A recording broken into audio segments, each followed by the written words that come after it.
guys, welcome to Lemonade, the podcast. Today I have Emma Johnson with me, who is the owner of Pony Hair Salon in Newcastle. Emma, thank you so much for joining me. Thank you for having me. You're welcome.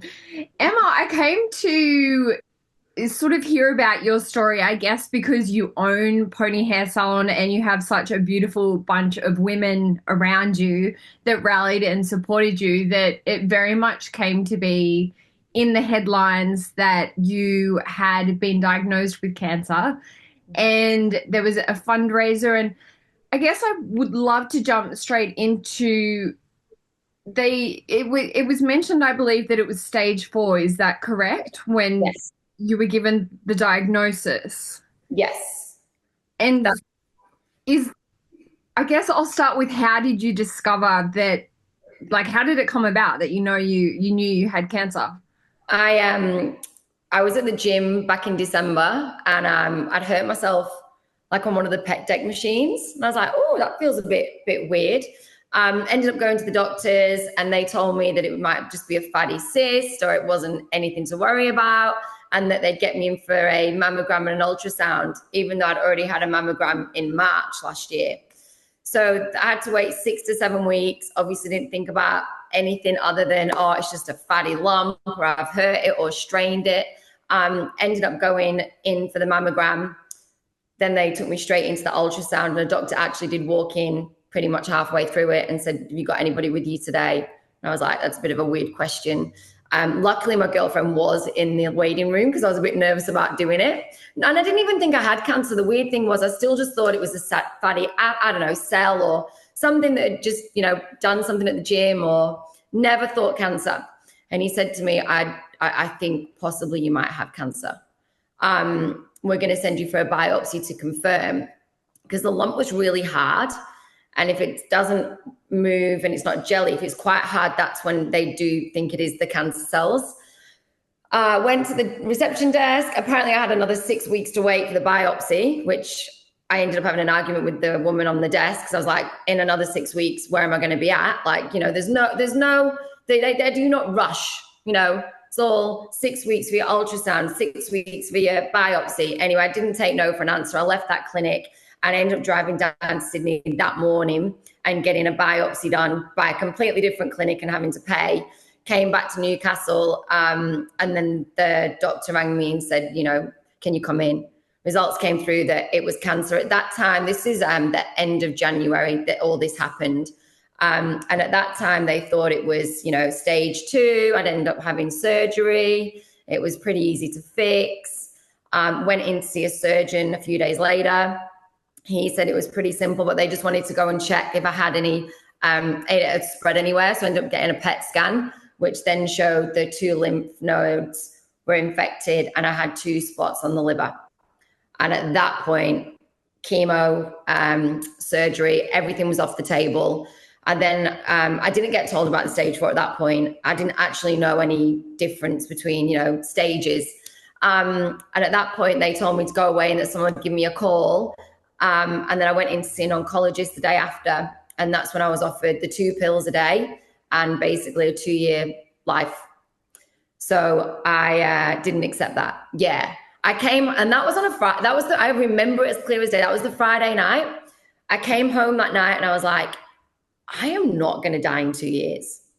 Like, we live in 2025. How can I be given 2 pills and then I'm going to die? Like, where are we at? And I just went down this massive rabbit hole online, and all of a sudden this hope for cancer came up and I was like, I'm going. That's where I'm going. I had like goosebumps. I was like, this is it. And if it doesn't work, what am I losing anyway? I'm going to die in 2 years. I may as well give it a shot. Yeah. So that was my plan. And then obviously I was like, oh my God, it's so expensive. Went back into work the next day. Obviously I had to tell the girls that I had stage 4 cancer. I wasn't actually going to go public with it at first. I was going to keep it all hush hush. I was going to pretend like it was really minimal. Even to my staff, I was like, no one needs to know. I was embarrassed. I was ashamed. And when it got to the stage of stage 4, you've got 2 years to live, I was like, I need help.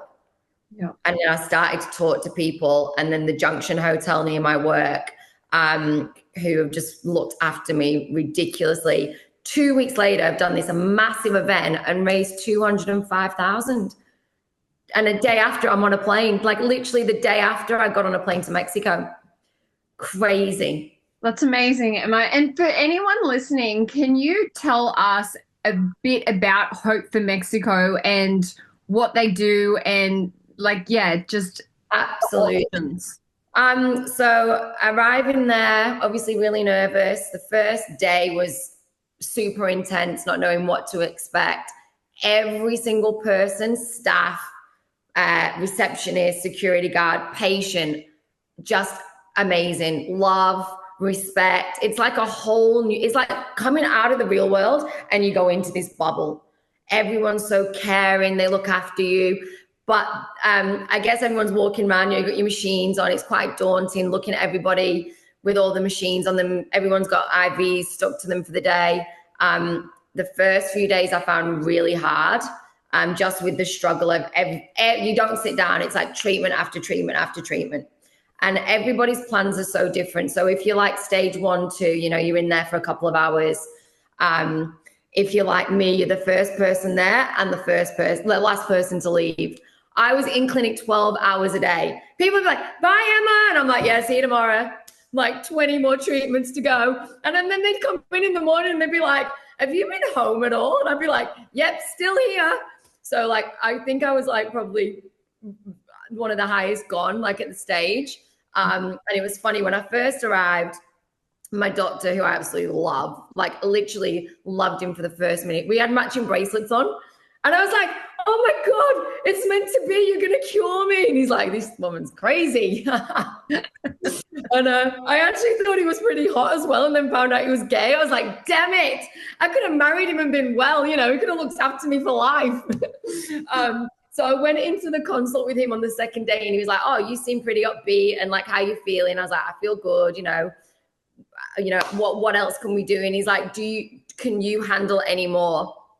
And he put me on the highest program, like 8 hours of IVs, 17 to 8 treatments a day, 12 hours in clinic.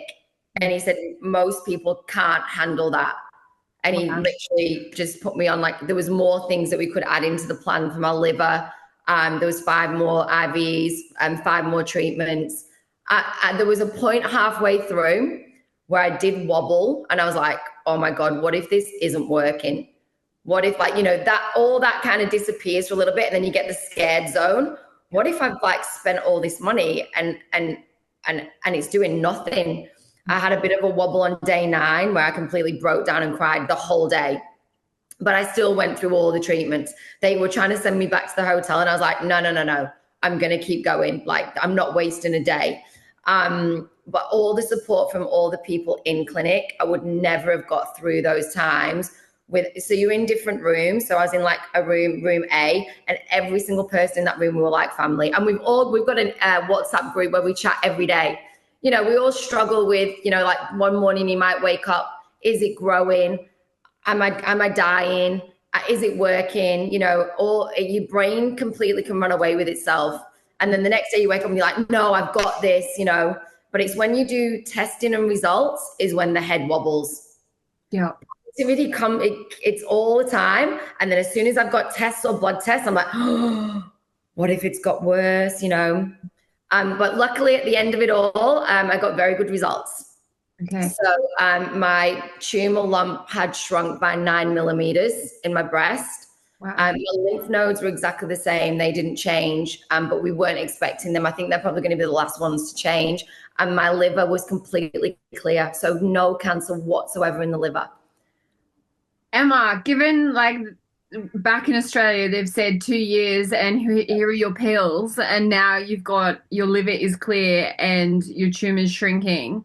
Mm-hmm. Like, that's phenomenal. Unbelievable. I sometimes pinch myself. I'm like, my God, is this happening?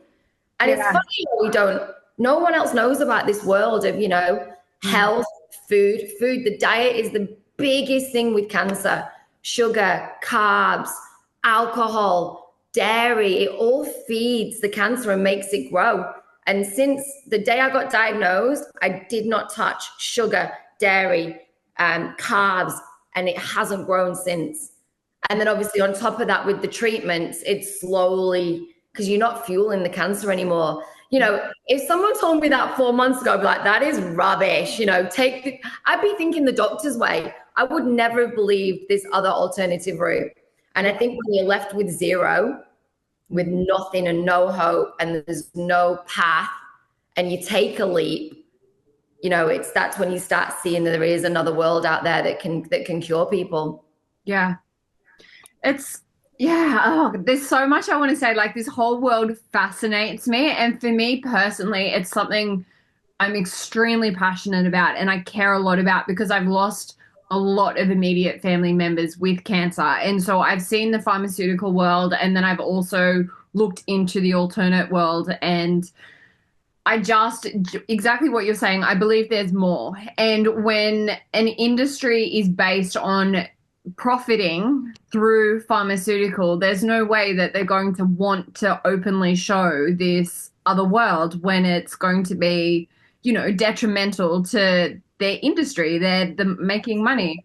And I had a conversation as well with Caleb from Missouri the other week, and he is a 2 times cancer survivor. And he was saying to me, and we both agreed that there's no way it's 2025 and we don't already have a cure for cancer. Like, I hand on heart believe we do, but I don't think it's profitable to tell people what the cure is.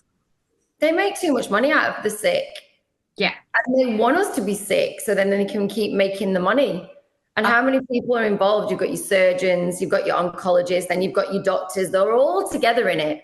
You know, and then you've got to pay for one appointment, but you can't just see one, you have to see the other. But then to see the other, you've got to see all three of them. So all three of them are making money constantly every month just to make you take whatever they say.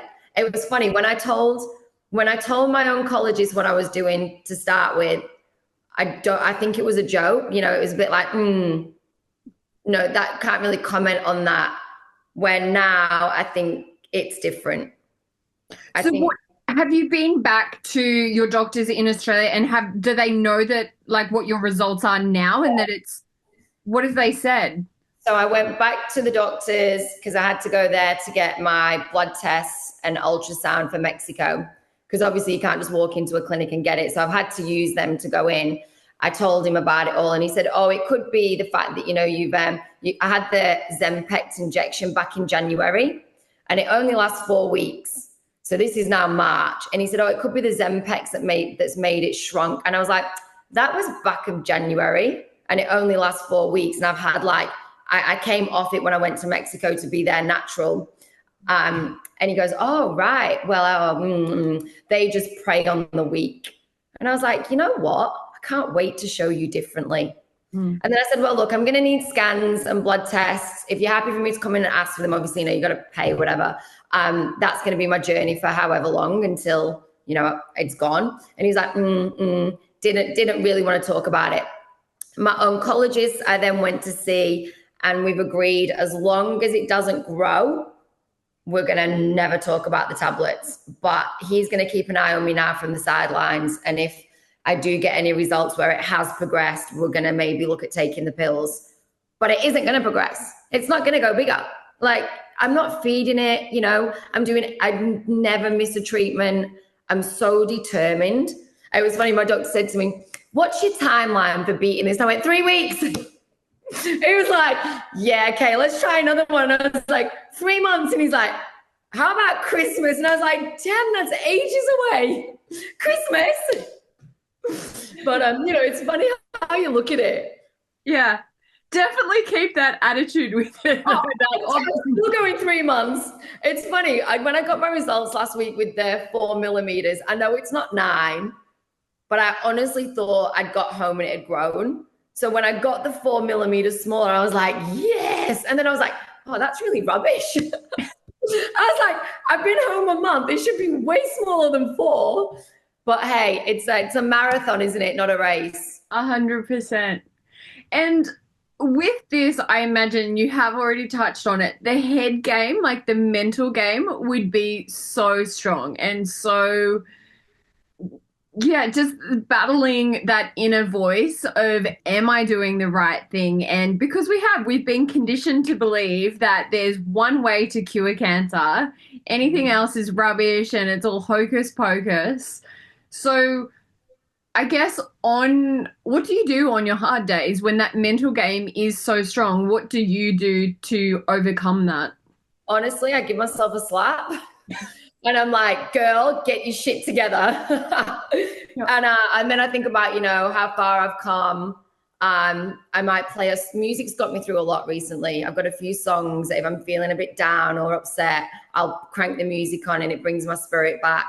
I'll ring a friend and maybe voice how I'm feeling and they'll tell me I'm being stupid. It doesn't happen a lot, but when it does, it's hard. I'm very good at being strong and focused.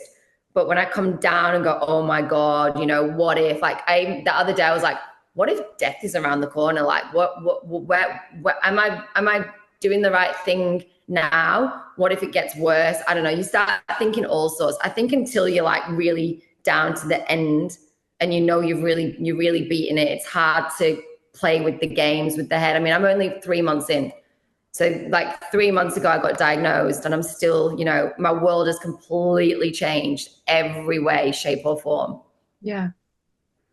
Do you feel because the diagnosis was like take the tablets in 2 years, do you feel it was almost a blessing in disguise as much as you can say that because it's given you this opportunity to go down a different path, whereas had it have been like stage two, you probably would have taken the treatment that the doctors recommended.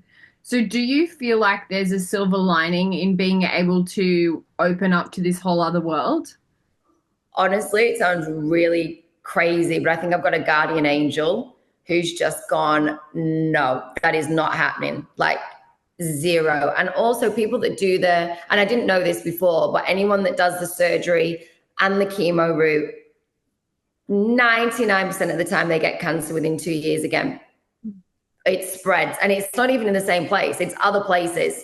And the clinic that I was at, I would say over half the percent of people in there were second after having chemo and surgery. And I'm completely fresh off the boat, no chemo, no drugs, no surgery. And I believe I got the best results because my body was still fit and it hadn't died through anything that the medical team had done to me. Yeah. I had a head start when I got there. I fully believe that my guardian angel went, no, we are not doing this. It's funny because in the January, they measured it under 5 centimeters, which would have been surgery, everything. And within 7 days after my biopsy, it grew to 8.5. Wow. And that's when I believe it spread from, they biopsied me 3 times. And I reckon that's where it's gone. Wow. And I think that was my savior. I really do. And it's funny. I feel like my whole world's been opened up. Like I look at life differently. I've like changed a few friends I've had to let go of who don't serve me anymore. I've changed everything. And I feel like my life, even though I've got cancer and I know like there's a long road ahead, I'm more grateful for everything every day. Like I've become such a different person. And I also want to help people. Like every day I'm flooded with ladies sending me messages, what would you think about this? What should I do? And I found hope through that as well. Like helping other people's made me feel like I'm going to do this for them. And then they've got another path. Yeah. Yeah. Wow. And when you say flooded with messages from ladies, do you mean ladies going through the same experience? Like they also have been diagnosed? Yes. So they've got, at any stage, could be 1, 2, 3, 4, they're doing one path. What would I recommend? Can they not eat this? So just looking for different alternatives and answers. I've had a few people saying like they really want to go over to Hope for Mexico, but they're having chemo here. Obviously, I can't comment on that path because I'm not a doctor. All I say is if now knowing what I know, I would be on the first plane out there. Yeah. And seeing the results and the people, just amazing. We had a guy actually in our A room, and his tumors shrunk now by 2.5 centimeters. Wow. So you only hear the results when you're in it. They never tell it, it's never on the TV. You're never hearing it on the radio because you're not allowed to talk about it. Yeah. So once you get into this little world of this other side of fighting with cancer, then you start hearing about other people. Yeah. And then obviously now I've got like, there's like 12 of us on a group chat. We're all the same, you know, we're all going through the same therapies at home. You know, we all giggle sometimes going, oh my God, you know, it's nice. And we're all sharing our positive, you know, results. And everyone that I've been with so far is having good results coming back. Amazing. Yeah. And so, Emma, just for people, because I feel like health is just something we take for granted every day until, like, they say we have 99 problems in our life until our health is like down and declines, and then we only have one problem, and that is getting better. And I think we just take for granted our everyday or our health, our or what our body does to get us through each and every day. So I guess one thing I'd love to go back to is you mentioned sugar, alcohol, dairy, and carbs. Yes. They were the four main feeders. There's four main feeders. And then you add stress onto it and you make cancer. Pretty much. Last year I had a terrible diet. Terrible. I was working ridiculous hours. I had one of the most stressful years of my whole life. Didn't look after myself. I probably drank a hell of a lot to like hide behind the mask of, you know, feeling like my world was crashing.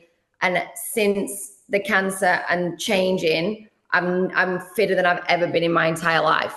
Like body, mind, health, everything. And I used to crave the food. Now I'm so used to it, I don't even think about it. Yeah. Don't even think about alcohol. Don't even think about carbs. You just get so used to the clean eating. Yeah. And you feel good as well. Like I sleep better. You know, my doctor said, look, you can have a cheat day every now and then. I haven't wanted a cheat day ever. Wow. Like it just hasn't come in. I'm then thinking, so what? Like, oh, I love chicken burgers, did. What if I had one chicken burger? I'm going to feel like crap. I'm going to feel sluggish. You know, my body's going to be going, oh my God, what have you put into me? So I feel like people that don't have cancer should start looking after the body and start eating a lot more healthier. Fasting. I fast every day for 17 hours. So from the moment that I finish eating at night, like 6, 7 o'clock, I have to fast for 17 hours before I can eat again. So they say when you put the body into starvation, it starts eating the cancer cells. But also the health for people without cancer, it resets your whole system. So once a week, a normal person without illness should do fasting once a week to reset the body. It's crazy. It's mind-blowing what you learn. So what time do you finish your last meal at night? Probably about 6. And then what time do you start eating? Like 12. Okay. I'm allowed water. You're allowed water, did you say? Water and green tea and a green juice. But other than that, no food for 17 hours. Yeah. It's been so easy though. I feel like I take that many supplements in the morning. I'm full from those. And then the green juice you have to have on a 2-hour empty stomach. Apparently that works better as well. So then by 12 o'clock, I've only just started to think about food. Yeah. And then I've literally got 6 hours to eat breakfast, lunch, dinner. And then you go back on the roller coaster. But yeah, I think that's the hardest bit is the 6-hour window of eating. But you know, when something's working, I'm not going to change it. Yeah. And do you think, Emma, at the end of this whole journey, like let's say the cancer is completely gone, you are the healthiest version of yourself you've ever been. Can you see yourself picking alcohol back up again or drinking occasionally? Never. Yeah. I mean, I'll definitely and it's funny, my doctor said to me over in Mexico, when you're cancer free, will you go back to your old lifestyle or will you continue this plan that you're on? And will this be your diet forever? And I looked at him and I was like, the way you're looking at me, this is my diet forever. And he was like, yes, it is. This will never change. And I was like, God damn. So no McDonald's ever. No champagne. And back then it was like, oh my God, what am I doing? But now, honestly, doesn't bother me. Yeah. Doesn't bother me at all. Like I was out all weekend for Easter, didn't really crave drinking, didn't crave the potatoes. I just feel like you get adapted to the lifestyle. Yeah. But obviously when I'm cancer free, I will definitely have some hot chips once. Yeah. They are my weakness, hot chips. So yeah, there'll be like one cheat occasion, but I will definitely not be going to the pub and drinking Yep. Definitely not drinking like I used to. And I don't even think I'll ever drink alcohol again, to be honest. Yep. Yeah. Wow. Yeah. And how long were you in Mexico for? So 3 weeks. Okay. Yeah, so 3 weeks in the clinic, but then 2 days traveling, 2 days back. So it was almost a month. Okay. And then how long have you been back home now? So this will be my 5th week back home. Yep. And then I'm actually back in Mexico 5 weeks tomorrow. Okay. Wow. Yeah, so I'm back over there soon. So you continue the protocol when you're back at home that they've set up for you? Yeah, so they give you machines to bring back. You fill a whole suitcase. So every morning, there's a lymphatic drainage machine called the Shaky Shaky. That's what we call it. It's like you stand on it and it vibrates, pulses the body. There's a Sonus wand that it puts sound and light into the tumor, so that gets rubbed over your tumor for 20 minutes. You have to do oxygen for 3 hours a day, so you have to buy an oxygen tank. I've got a body web, which is like a pulse magnetic machine that goes over the breast area, and that goes on for 30 minutes in the morning and 30 minutes at night. And then there's the laser watch, which is like a photosympathy. It clears all the blood cells, and that goes on the wrist. And then the actual got a little thing that goes onto the tumor as well. So that's half an hour one wrist, half an hour another wrist. So it's a big cardio. You have to go for a walk every day. Wow. 20 minutes of vitamin D out the sun with no sunglasses on. Then I'll start my day at work for a couple of hours, and then I come home and start it all over again. Yeah. Wow. And there's supplements as well that you have to take. So all the machines, like you'll take 3 tablets, half an hour later, then you'll do the machine. So everything that we do has tablets or liquid to take with the machinery to work. It's crazy, mind blowing. Yeah. Crazy. Wow. Yeah, so there's a whole, like, we have a whole plan, like a whole protocol that we have to tick every day. Hope in Mexico give you a call every couple of days just to check in, just to see how you are, where your mind's at. They ask you questions like, have you lost weight? Do you feel sick? How's your diet? Obviously, you've got to answer all the questions. And then they'll check in on you again in a couple of days. Yeah. Wow. Yeah, it's a big day. My days are full. They would be. And then when you go back to Mexico in another 5 weeks, are you there for another extended period of time or? So I'm in clinic 3 days for testing and 6 days for treatment. Okay. So it's a bit of a shorter trip this time around. Yeah. And then I don't know what happens after that. I think it'll be back home for another 90 days. Yeah. And then I think they'll obviously assess me again from there. I have ended up going back maybe 2 or 3 weeks earlier, just because I'm meeting another friend. So I had a guy friend called Alex, who was my neighbor in the IV room. He was like my little rock. He was actually a male version of me. It was so funny. And we just bonded like really well. And he said, I'm going back these days. And I was like, do you know what? I'm coming. Whether it's early, but I'm still coming. And my doctor is away actually the whole of June. So I couldn't have made it for another 4 months. So I've gone earlier rather than later. Yeah. And I can't wait to get there. And it sounds crazy. I couldn't wait to get out of clinic, and now I can't wait to get back in. It's like, I feel like every day you're just kicking ass with it. Whereas at home, I'm like, oh, I hope it's working what I'm doing. Am I taking this at the right time? You're not monitored by the professionals. You're just doing it your way.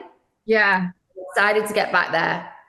And is that daunting, the bracket at home where you are just monitoring it yourself and you don't sort of have that person saying this time, do it now? Oh, absolutely. I question myself daily. Even the point I'm like, did I take that tablet? Did I do the methylene blue once or twice? Like, and I've ticked the sheet, and sometimes I'm like, oh my God, did I tick the sheet or did I take it? Like, you start getting brain frazzled. I think you need someone that's like, and also, there's no carbs and sugar or caffeine in me. So I'm a bit like, after a few hours, it gets hard. Yeah. I was a bit dizzy to start with. Now I'm like super dizzy.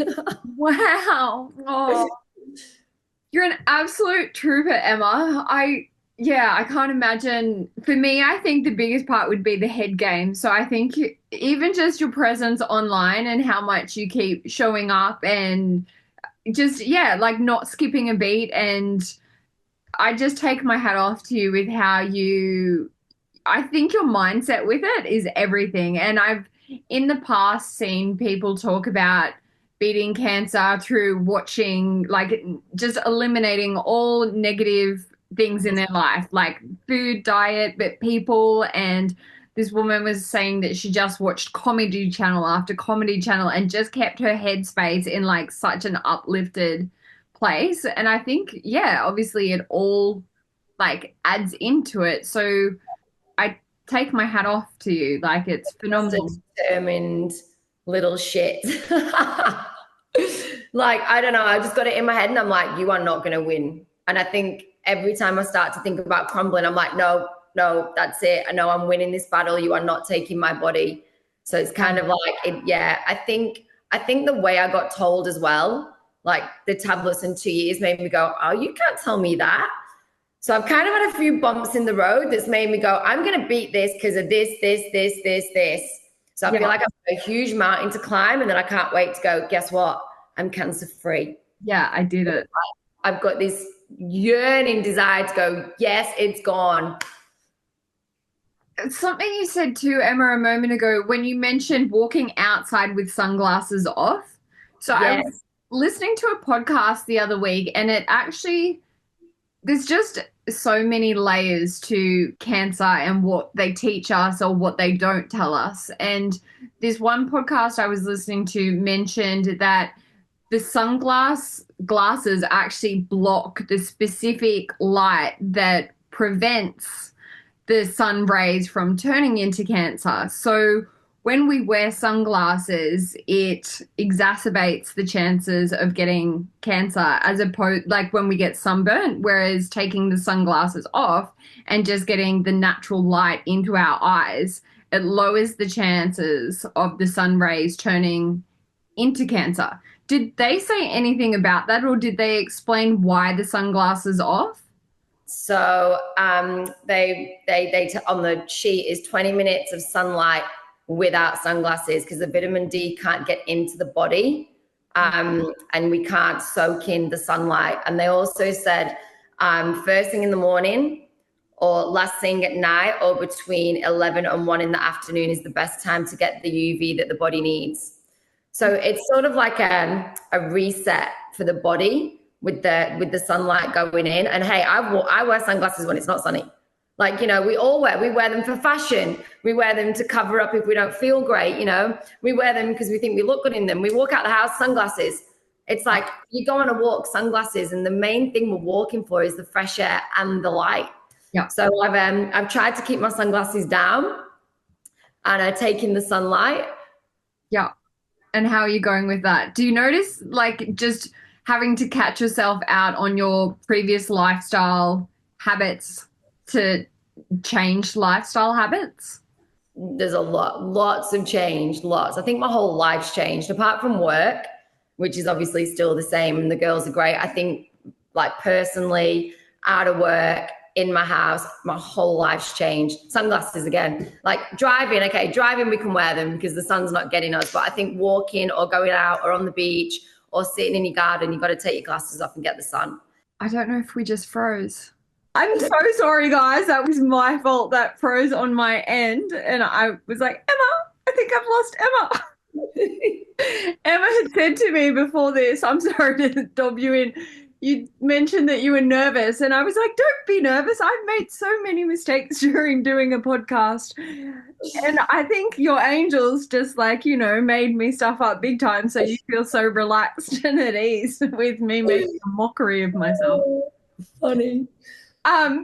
Anyway, let's maybe take it as a sign or a signal to potentially wrap it up. But I would love to touch base with you again when you come back from your next Absolutely. journey with Mexico, because I know we're going to be telling everyone about your even more phenomenal results and how much your health and fitness journey is going. Yes. Before I do let you go, I would love to ask, because am I allowed to ask your age, Emma? 43. Okay, perfect. So, But you know the funny thing is, in the clinic, I told everyone 42 by accident. And then my doctor's like, you're 43. And I was like, no, I'm 42. And he goes, you're 43. I was like, I've told the whole clinic I was 42. So anyone at the clinic watching now, I'm 43. You feel 42. Oh my God. So yeah, 43. And do you like feel that there's anything in your life or your anything that had happened to bring the cancer on, or do you think it was just a weird? I think it was stress related, toxic relationship related, and not looking after myself.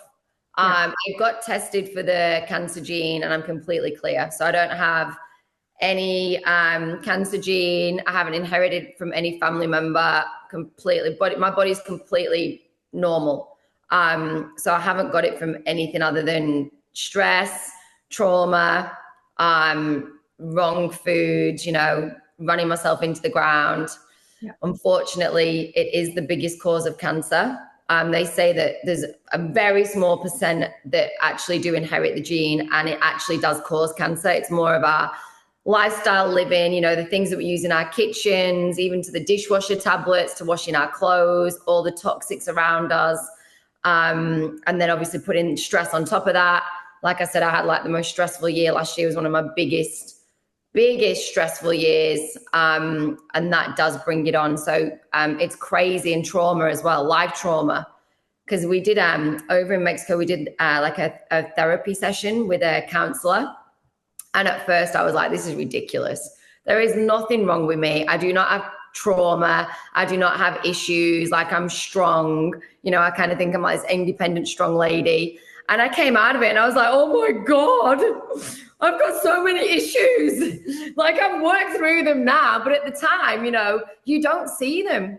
Yeah. And like it's funny over there, they diagnose your whole, when it started, why it happened, when it happened, how long ago you've had it in the body. They give you your whole timeline. It's crazy.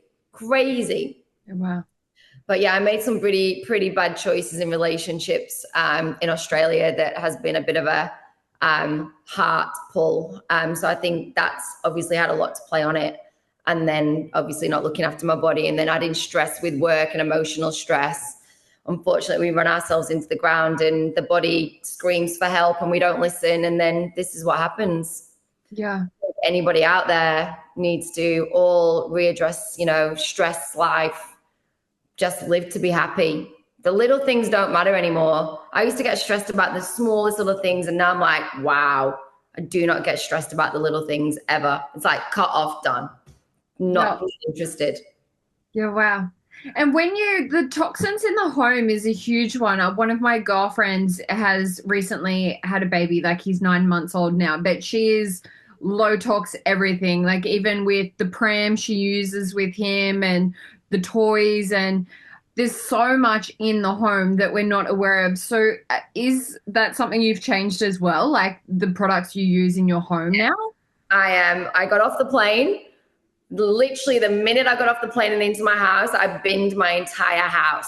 Yeah, like wow. Everything, fridge, freezer, cupboards, everything got binned.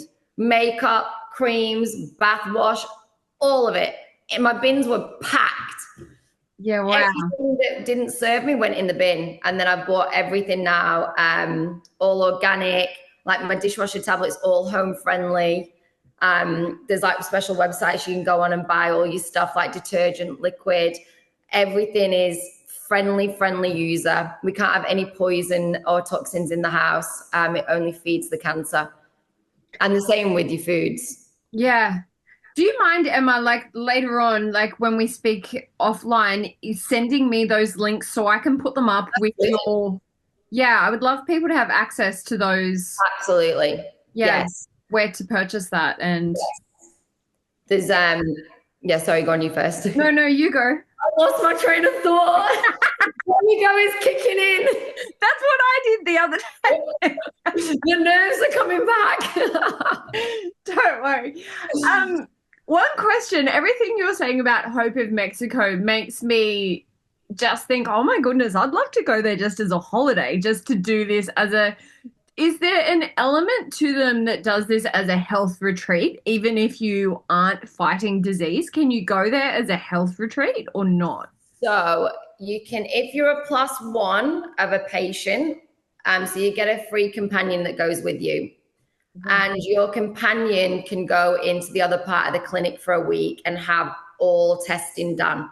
It is 5,000 American dollars, and they do a hair strand, blood tests, health checks, and then they do actually put you through some of like the oxygen chamber. They put you through some of the treatments like the saunas, but obviously not our intensive, way more of, not, you're not sick. So they do a whole week. And then with the hair strand and the blood test, they give you what you're allergic to, what your body shouldn't be eating, a 90-day food plan to get your body back up to where it needs to be. If you've got any problems or issues, and they tell you everything. If there's any disease in the body, they check you for everything. Wow. But you have to be a plus one of a patient to be able to go and do that. So when you are arriving as a patient, they obviously offer you this for your plus one companion to get checked with everything. Yeah. And a lot of they like you. When I got there, it was funny. My sister turned up a week into my stay, and she really thought about doing it, but they were fully booked, so she couldn't even get in. Okay. But Yeah. a lot of the patients, people went in there and did it, just to check to see, am I allergic to a certain food? Is my body lacking something, which I would never have thought of doing. Like a year ago, I would never think, what am I putting in my body? What am I allergic to? You just think everything's normal and you can just live your life, which really isn't the case anymore. Yeah. Yeah. Wow. Crazy, isn't it?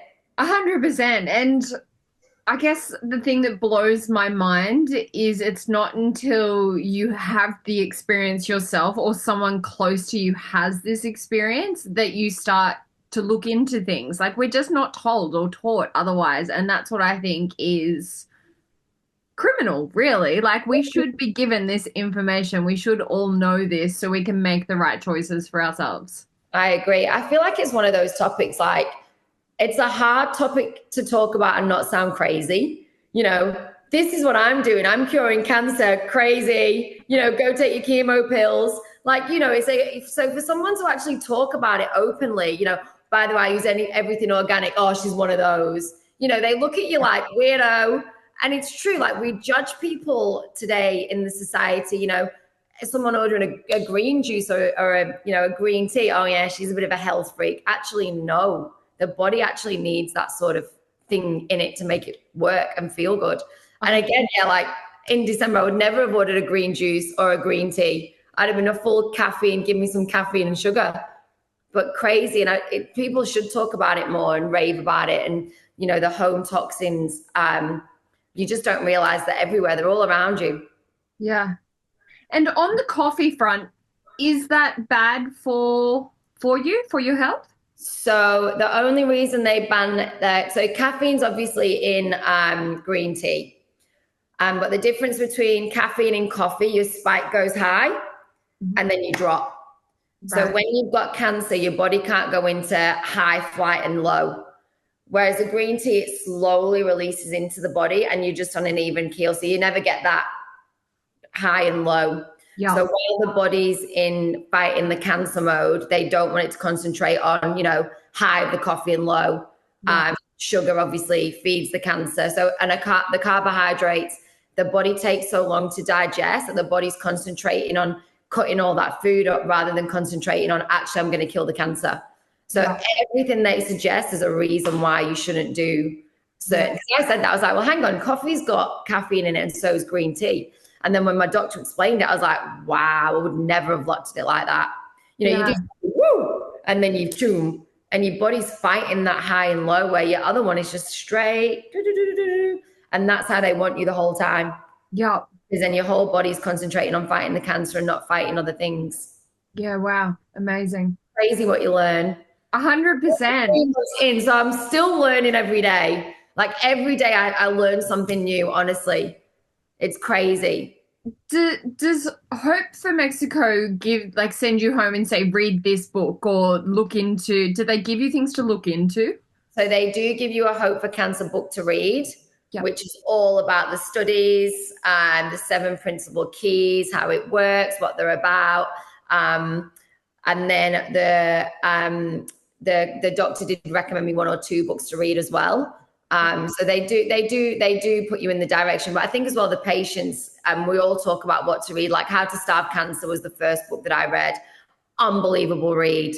Like anyone that's got cancer, that is the first book you need to read in life. And she talks about the food and what you should and shouldn't be eating. And she had a big battle on her hands. She's now cancer free. Yeah, wow.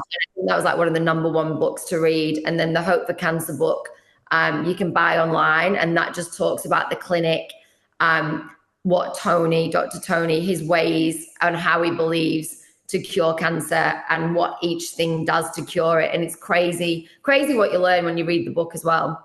So like anyone that was thinking of doing Hope for Cancer, I'd watch his YouTube videos, I'd jump on their Instagram and listen to what they've got to say. And I'd obviously get the book and read it before you head over there. I guess people that aren't willing to give 100% shouldn't go. Yeah. If you're not willing to give up the foods and change your life, you're just going to waste. You're going to waste your time and your money. It doesn't work. You can't pick and choose what you do. It has to be all in or not at all. Yeah. Okay. This is amazing, Emma. Thank you so much for giving up your time today and dealing with my Wi-Fi mishap issues. That's okay. Well, I'm going to see you I'm back in 5 weeks and then I'm back home. So I'll be like 7 weeks and I'll be back.